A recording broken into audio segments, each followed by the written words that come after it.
The latest NFL news and rumors is presented by the Fetch Rewards app. Download the app for free at chatsports.com/fetch. Once you download it, use it to scan all your receipts from any store or restaurant, gas station, etc. Rack up points by scanning your receipts and then redeem them for gift cards. Tell you all about them later on in today's show. We begin with some news. The Texans have hired their coach. It's not Josh McCown. Out of nowhere, Lovie Smith is the hire for Houston.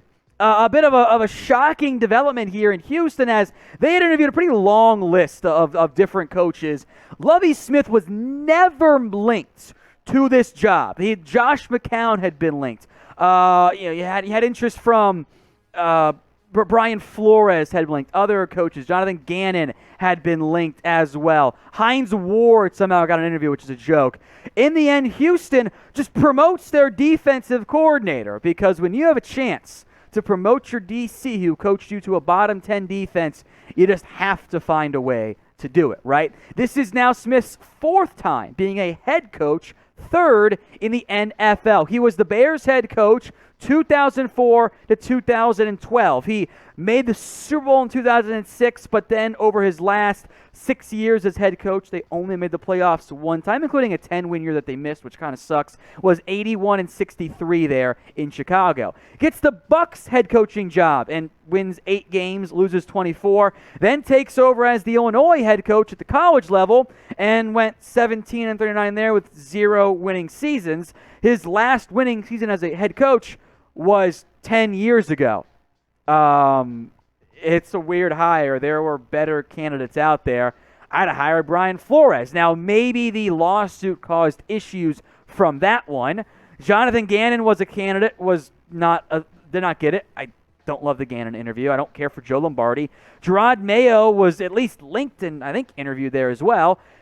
But he also interviewed Kevin O'Connell, who got the Vikings head coaching job. Then he interviewed Josh McCown, who's never coached a day in his life. Truly, he's with a coach on the field. Not the same thing. Want to make him your head coach? What are you doing out there? Hines Ward is unqualified to be a head coach. This path made no sense. Last year's head coaching search was a cluster for Houston, and they did the exact same thing again this year. Internal candidate Lovie Smith was not viewed as a candidate by any media outlet until Sunday night.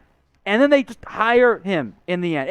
It's so weird. The best thing that I can say about this hire, at least it's not Josh McCown, because thank God he's not good. That would have been a woefully disastrous hire. They would have been ridiculed. Maybe it's what they wanted and had to bail on. I don't know. That was kind of the whispers last year.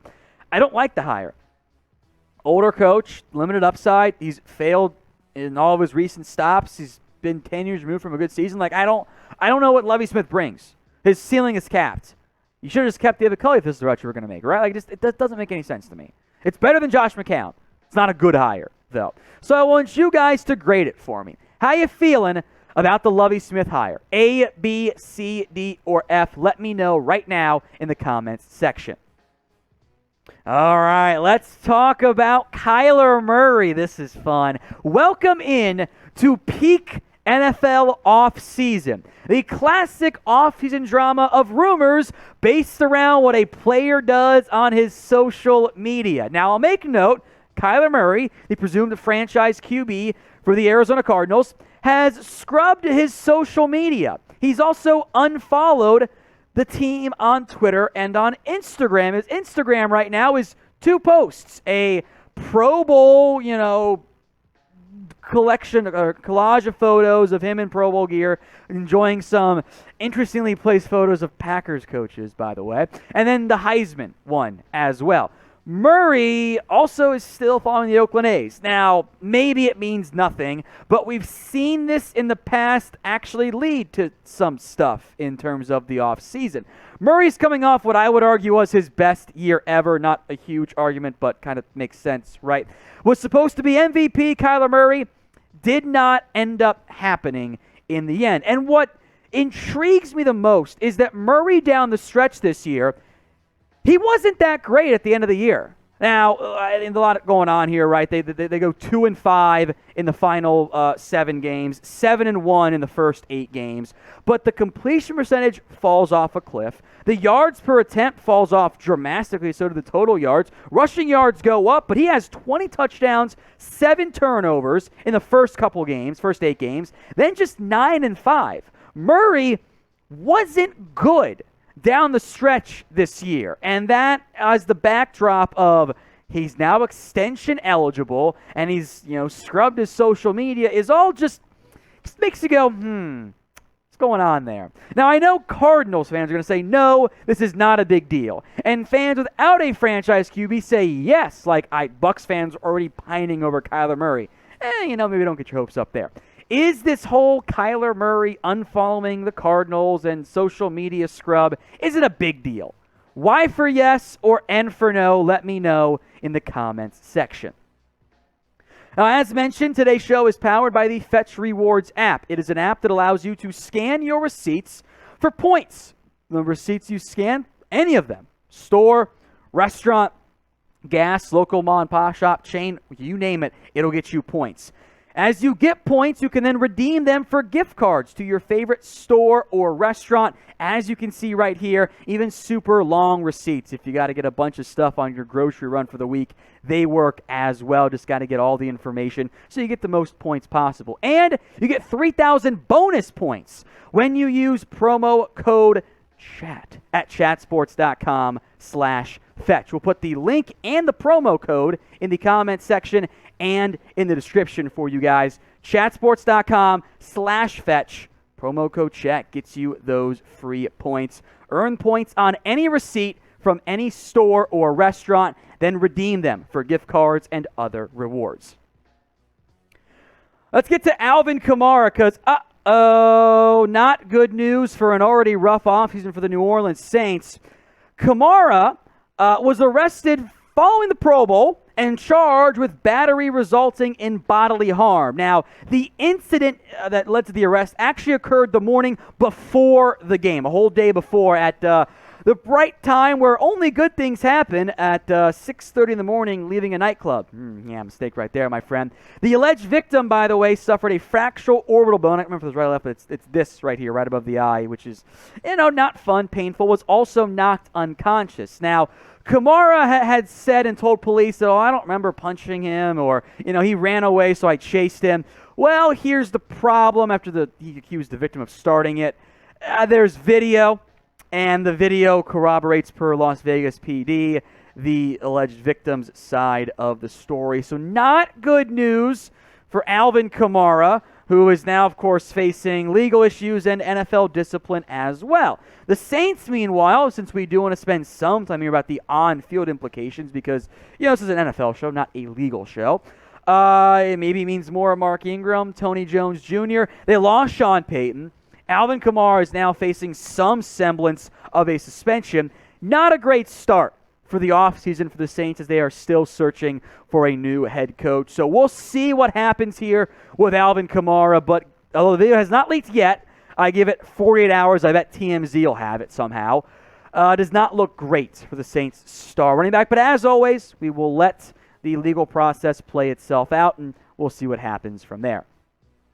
Now, if you guys want the best NFL coverage on YouTube, hit that big red button and subscribe. Free news, rumors, free agency, trades, draft, and so much more. If you haven't already, hit that big red button and sub right now.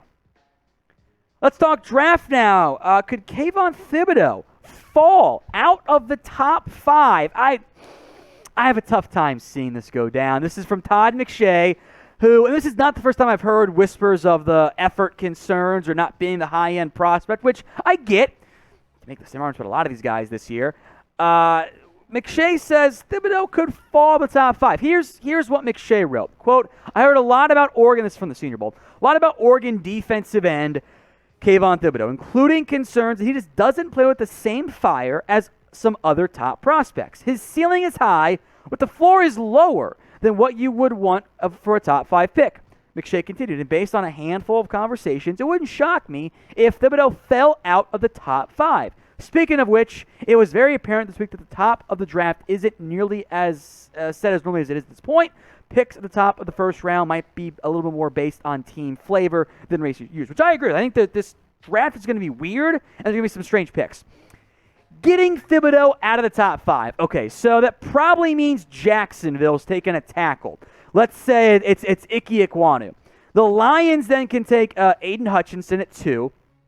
The Texans, they're not going to take Thibodeaux. It's got to be either a corner, which I don't think Derek Stingley or Ahmad Gardner go that early, or maybe the other offensive lineman and Evan Neal. The Jets then would have to take like a Kyle Hamilton or a corner over Kayvon Thibodeaux, and the Giants would take one of the tackles like a Charles Cross unless there's a corner and a safety in the top 5. So you see my point, right?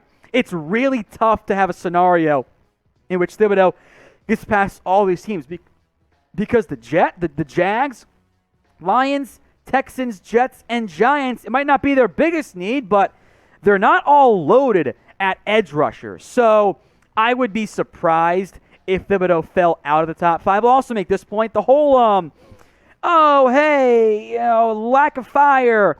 I heard similar things about Justin Herbert, also of Oregon. Is Thibodeaux an elite top 5 prospect? No, I don't really think that is the case, but I think that he is a damn good prospect. I think he is a viable one in terms of being a top 5 pick. Not an elite prospect, but I like Thibodeaux quite a bit. Whether it's the Jags, Texans, Lions, ever take him, I think they're going to get a good football player. So with that in mind, make your predictions for me. Who will draft Kayvon Thibodeaux?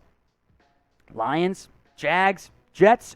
Who is it? Let me know in the comments section right now. Wanted to make note of what Odell Beckham and others have been talking about. Undisputed starts their show today with OBJ's the biggest star in this year's Super Bowl. He is undoubtedly a huge name. He's also not close to the best player in this game. He might be one of the more recognizable names playing. I think that's certainly the case, and I understand that.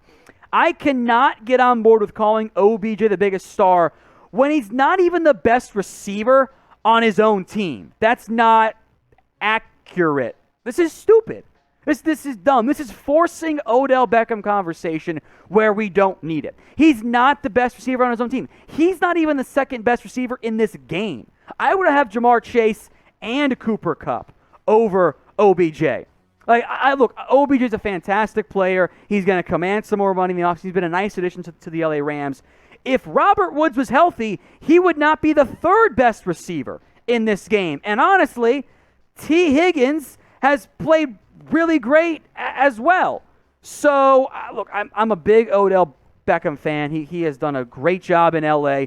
Clearly, the issues in Cleveland were not just his fault, but this is not a situation where he is the biggest star in the game. If we're going biggest personality, okay, I can get where we're going on that end, but biggest star just doesn't feel right to me because it feels disrespectful to other top players. Von Miller, Jalen Ramsey. Hell, Jesse Bates has played fantastically so far this year. So, look, this is not a dig about Odell Beckham, the player, not what I'm trying to do. This is overhype.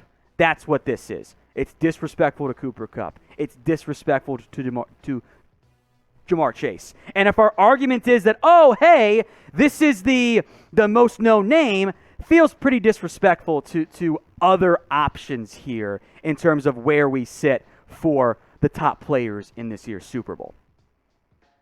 Breaking news here on NFL Daily. The Saints, after maybe 5 minutes of me not mentioning the Saints, have a hired head coach. Well, now we have it here live on NFL Daily. Dennis Allen has become the new Saints head coach. He has been hired officially. This was the expectation moving, in general here that Allen was going to be the next head coach. He served as the Sean Payton defensive coordinator since 2015. This then fills all of the head coaching hires in the NFL this year.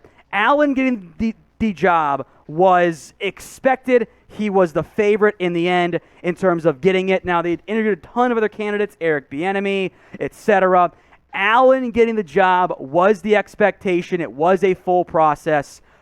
This was the guess that I had, one of my few right predictions on the most recent one. It leaves Matt Eberflus to the Bears, Nathaniel Hackett to the Broncos, Brian Daboll to the Giants, Josh McDaniels to the Raiders, Kevin O'Connell to the Vikings, Doug Peterson to the Jags, Mike McDaniel to the Dolphins, Lovie Smith to the Texans, and finally Dennis Allen gets his second shot as a head coach after failing miserably with the Las Vegas Raiders.